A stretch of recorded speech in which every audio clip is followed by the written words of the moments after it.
आए हुए हमारे सभी पंचायती साथियों, सर्वप्रथम मैं उनका परिचय करवा देता हूँ। हमारे जो संचालन कर रहे हैं मंच के ये दिलीप कुमार महतो भगवानपुर प्रखंड से हैं और बछवाड़ा विधानसभा के प्रत्याशी हैं, भावी प्रत्याशी नहीं भावी प्रत्याशी। मैं भी भावी प्रत्याशी हूँ। प्रत्याशी जनस्वराज में अभी तक घोषणा नहीं की है, हो जाएगी, लेकिन जो भी होगा जनस्वराज का ही होगा और अच्छा प्रत्याशी होगा। इसके लिए आप लोग निश्चिंत रहेंगे। उधर से हमारे मुखिया जी हैं रामाश्रय प्रसाद जी मलहीपुर के और उपाध्यक्ष है हमारे जनस्वराज के बेगूसराय जिला के उपाध्यक्ष है हमारे कमल पासवान जी हैं बछवाड़ा विधानसभा से उप प्रमुख थे और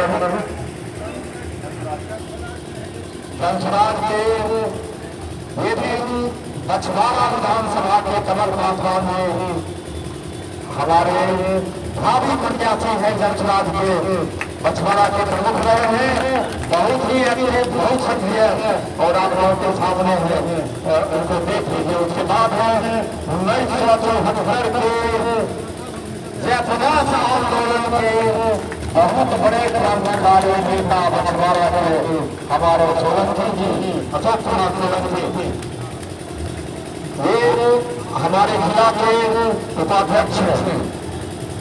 कृष्णमोहन जी नेहरा प्रखंड के जनस्वराज के अध्यक्ष हैं और नेहरा विधानसभा में प्रत्याशियों का चुनाव होगा। वो चुनाव प्रबंधन समिति के ये प्रभारी भी हैं। हमारे मुख्य अतिथि हैं हमारे साथ बहुत ही तेज तर्रार नेता बेगूसराय के, उनका नाम है श्री सुरेंद्र साहब जी, बिहार प्रदेश कोर कमेटी के राज्य कार्यकारिणी के बहुत ही सक्रिय सदस्य हैं। हमारा सौभाग्य है कि हमारे बीच नेहरा विधानसभा में आज सुरेंद्र साहब जी आए हुए हैं, अपनी बात कहेंगे आप लोगों से विकास संबोधन के बाद और आपको बताएंगे कि गरीबी का हमारे परेशानी का क्या कारण है और कैसे निजात हासिल की है।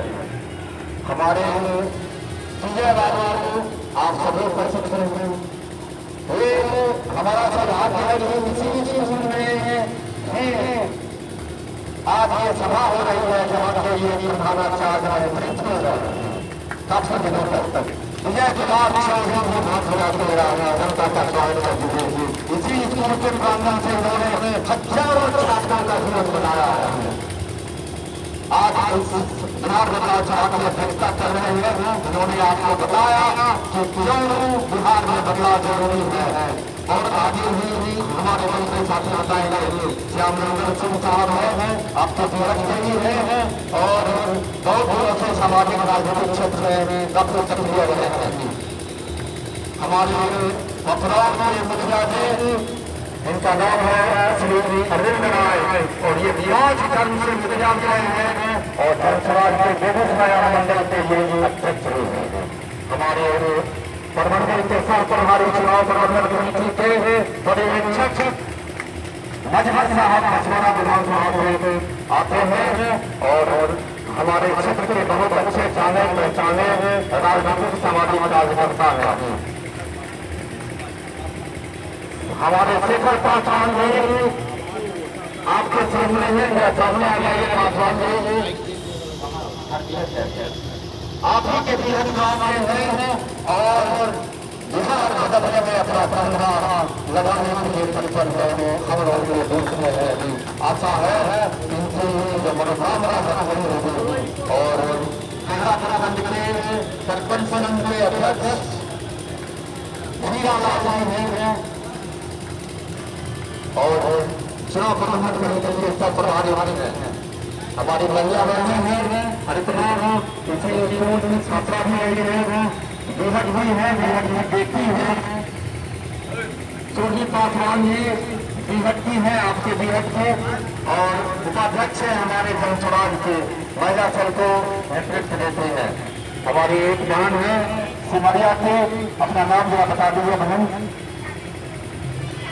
गिरिजा देवी सिमरिया की है, बहुत अच्छी सक्रिय सामाजिक कार्यकर्ता है और इन्होंने तय किया है कि बिहार के बदलाव में बच्चों के रोजगार के लिए, पलायन को रोकने के लिए, छात्रों को अच्छी शिक्षा देने के लिए ये भी अपना कंधा लगाएंगे और बिहार को बदल के ही कर लेंगे।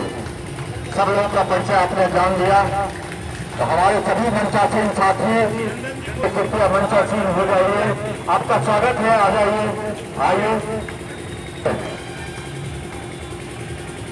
तो परिचय का सभी भी हमारी महिला बहनें हैं, हमारे किसान मजदूर छात्र नौजवान भाई हैं, आप सभी लोग हमारे बहुत ही महत्वपूर्ण साथी हैं और आज की बिहार बदलाव सभा में आप सब लोगों का अभिनंदन और स्वागत है। आज जो ये बिहार बदलाव सभा है, इसका नाम क्यों पड़ा बिहार बदलाव सभा और बिहार में क्यों बदलाव की जरूरत है, इसी पे 2 मिनट चर्चा कर लेंगे हम लोग और अपनी बात समाप्त करेंगे। बिहार में क्या हो रहा है, बिहार के बच्चे पलायन कर रहे हैं, तो बेरोजगारी, पलायन, अशिक्षा और बिहार में भ्रष्टाचार जो चारों तरफ फैला हुआ है प्रशासन में, उसी के खिलाफ, उसी को बदलने के लिए ये सभा का आयोजन पूरे बिहार में गांव-गांव में, पंचायत में लगातार किया जा रहा है। ये बदलाव होना चाहिए कि नहीं, आप लोग हाथ उठा के बताइए, हाथ उठा के बताइए। बदलाव बिहार में होना चाहिए कि नहीं, हमारे बच्चों को बढ़िया पढ़ाई होना चाहिए कि नहीं, होना चाहिए कि नहीं। हमारे जो बच्चे, आपके पति, आपके बेटे, आपके भाई, आपके चाचा यहाँ से जो चले गए हैं पलायन करके 4000 किलोमीटर दूर, 5000 किलोमीटर दूर दूसरे राज्यों में, उनको वापस बुला के बिहार में ही उनके लिए रोजी रोजगार की व्यवस्था होनी चाहिए कि नहीं, हाथ उठा के बताइए, होनी चाहिए। और आपको जो हर एक काम के लिए घूस देना पड़ता है, कोई भी काम बिना घूस के नहीं होता है, कोई भी काम छोटा से बड़ा तक, आपका इंदिरा आवास हो, जन्म प्रमाण पत्र हो, मृत्यु प्रमाण पत्र हो, विवाह प्रमाण पत्र हो, कुछ भी कहीं भी जाइए ऑफिस में बिना घूस के, बिना भ्रष्टाचार के, बिना पैसा लिए काम नहीं होता है।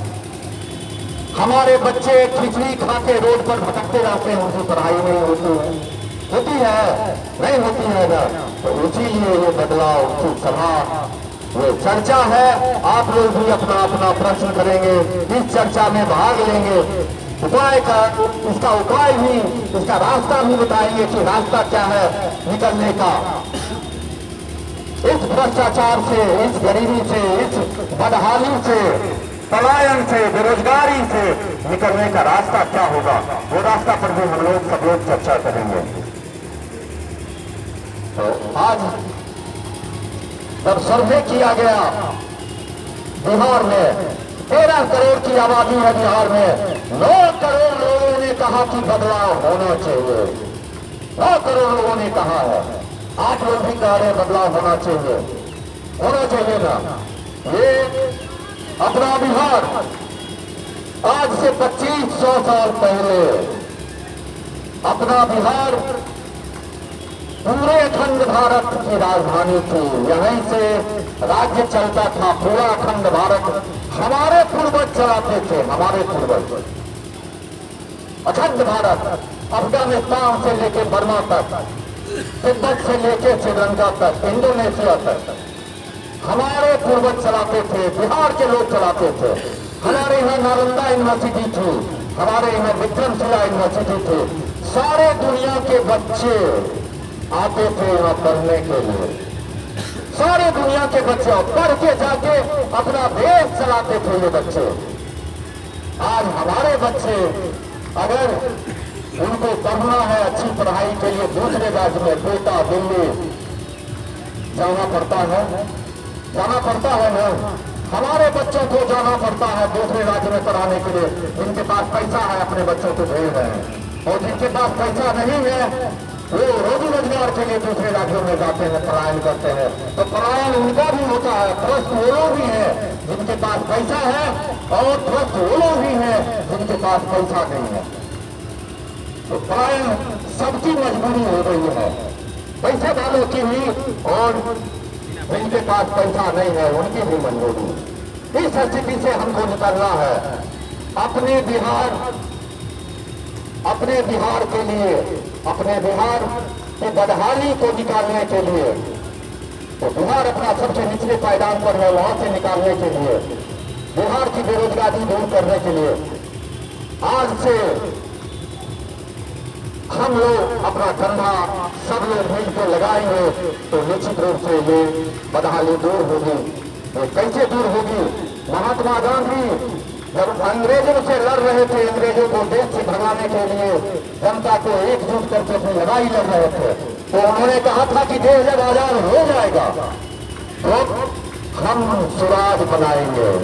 स्वराज का मतलब जनता का राज बनाएंगे। महात्मा गांधी की तो हत्या हो गई, किसी पागल हत्यारे ने उनकी हत्या कर दी। उसके बाद देश में क्या हुआ? देश लगातार भ्रष्टाचार, गरीबी, बदहाली में आगे बढ़ता चला गया। आप लोगों ने सबको देखा, 40 वर्ष तक इस बिहार में कांग्रेस का शासन रहा, 40 वर्षों तक, उसको भी देख लिया। उसके बाद 15-18 साल तक आरजेडी का रहा, लालू जी और उनके परिवार का शासन रहा। आपने देख लिया, उनको मौका दे दिया।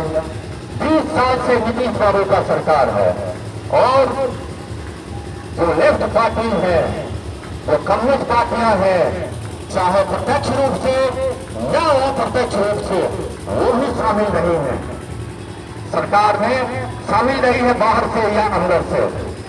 उनको भी देख लिया अपने मौका देके। लेकिन बिहार लगातार पिछड़ता ही चला जा रहा है। लगातार हमारी आपकी गरीबी बढ़ती ही चली जा रही है, महंगाई बढ़ती ही चली जा रही है, बेरोजगारी बढ़ती ही चली जा रही है। मौका तो सबको मिल गया। अब गांधी जी ने जो कहा था कि हम जनता का राज लाएंगे, स्वराज लाएंगे, ये प्रशांत किशोर और जनसुराज उसी का एक प्रयास है, उसी का प्रयास है, जनता का राज बनाने का प्रयास है। जनता का राज कैसे होगा? निर्णय लेने का अधिकार जनता के पास कैसे होगा?